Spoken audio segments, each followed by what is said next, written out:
सुर मचाओ गली गली हीरे मोती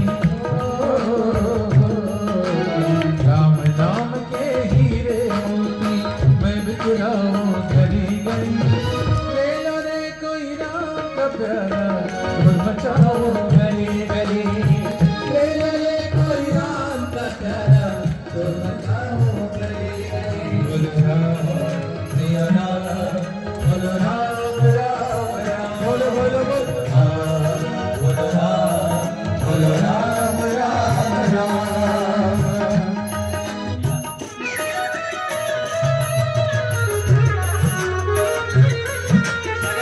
हरि बोल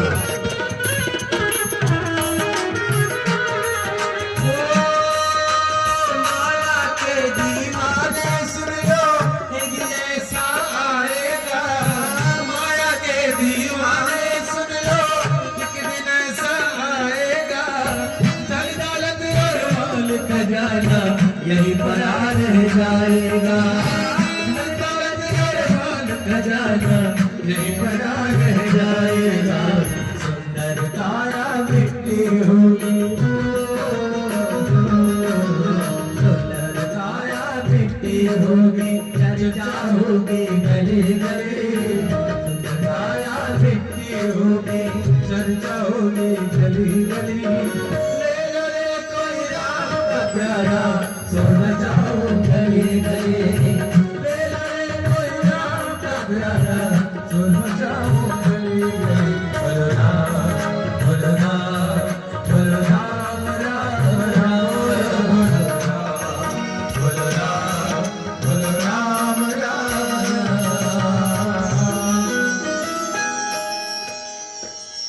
बोले वृंदावन बिहारी लाल की जय हो कोई संत समझाएगा। देवर्षि नारद जी निकल पड़ते हैं। यत तत् संतों के यहाँ जाकर के पूछते हैं कि सत्कर्म का स्वरूप कैसे होगा।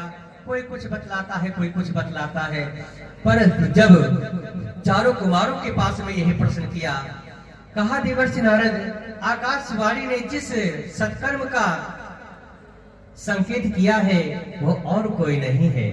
कहा क्या है?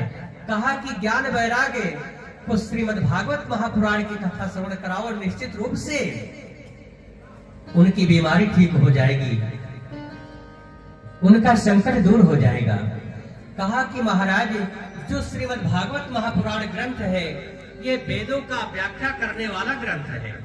जब मैंने वेद मंत्रों को ही सुना दिया उससे कुछ नहीं हुआ, तो ग्रंथों से इन ग्रंथ से क्या हो सकता है।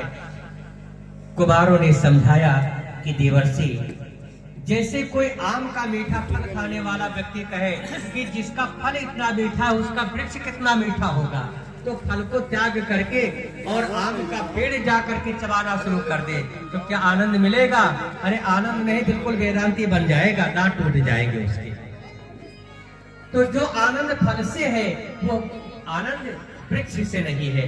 जो कार्य भी कर सकता है, उत्पत्ति उसकी भले ही दुग्ध से होती है लेकिन वो दुग्ध कार्य नहीं कर सकता है। दीपक जलाना है तो दुग्ध से सोचो कि दीपक जला दे, नहीं जल सकता, और घी से, जबकि उत्पत्ति उसी से हुई है। इसी प्रकार से श्रीमद् भागवत महापुराण ग्रंथ है, जो कार्य इससे संभव है वो कार्य वेद से नहीं संभव है। श्रीमद् भागवत कथा श्रवण कराओ, निश्चित रूप से ज्ञान वैराग्य भक्ति तीनों पुष्ट हो जाएंगे।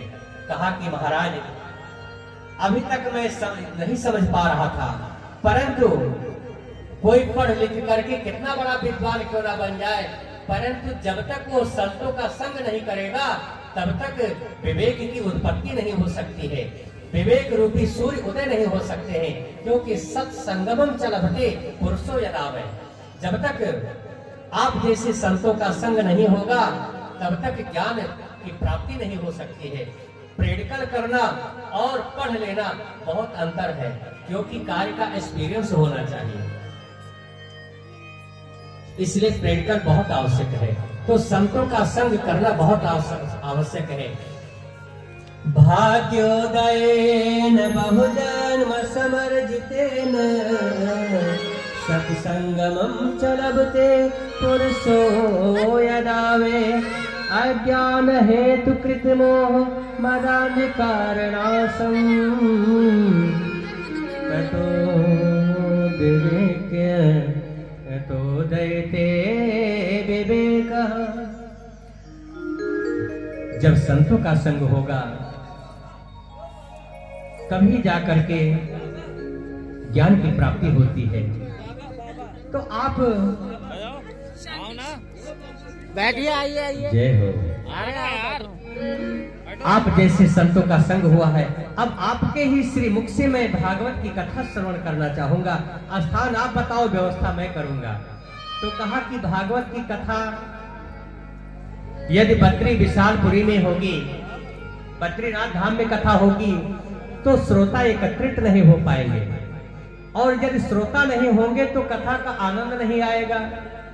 बद्रीनाथ धाम में वही लोग, कुछ ही लोग पहुंच पाते हैं, और जो पहुंच जाते हैं वो इतना सिद्ध पुरुष हो जाते हैं कि निर्गुण ब्रह्म की उपासना में समाधिस्थ हो जाते हैं।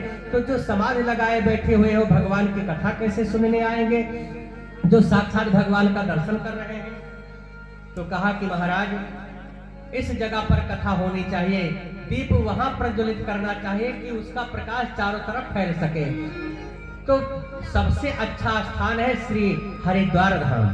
हरिद्वार में भगवान की कथा होगी, तो वहां से दिल्ली वाले भी आप जाएंगे, और नेपाल वाले भी पहुंच जाएंगे, भारत वाले भी पहुंच जाएंगे, यानी चारों तरफ से वृंदावन वाले भी पहुंच जाएंगे।